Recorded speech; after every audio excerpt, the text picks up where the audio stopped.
Hello student, today I am going to teach class 6 subject geography chapter 3rd, that is water bodies. In last class we have completed with the chapter half. So in this class we will continue with the chapter. So fourth, sea definition. A sea is a large body of salt water that is surrounded in whole or a part by land. Often boundaries of particular sea are defined by the peninsular or island chain. Sea thought vast are smaller and shallower than the sea. Their waves are smaller, no big currents flow through them. The sea contains a great variety of salts and minerals in solution. It also contains magnesium chloride, magnesium sulfate, potassium sulfate, and calcium sulfate.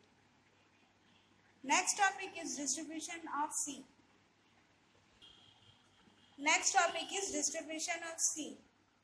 The distribution of sea is there, that is true, that is marginal sea and inland sea.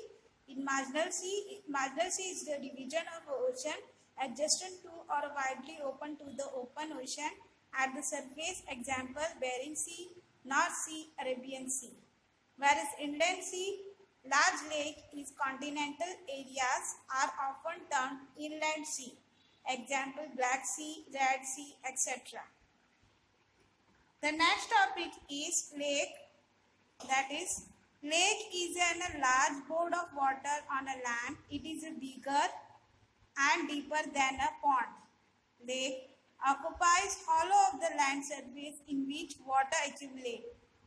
They are tremendously in size, shape, depth, and mode of formation. Lake may exist temporarily filling up the small depression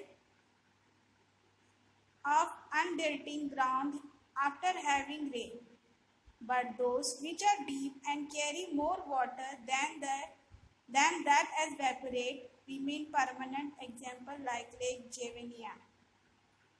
This is a picture of a Lake Geneva in Switzerland. The most of the lakes in the world are freshwater lakes fed by the river and without flowing stream, example Lake Congo and the Great Lake of North America. Next, in the region of low participation and intense evaporation, where there are few rivers strong enough to reach the sea, stream drain into a lake, forming a basin of inland drainage. Due to the intensive evaporation, these lakes are slimed. Example, the Dead Sea has salinity salt content of 250 parts per thousand, and the Great Salt Lake of Utah, USA has salinity of 220 parts per thousand. Salt lakes or clay are also formed a desert. This is a picture of a salt lake in Western Australia. Next is importance of lake. Importance of lake are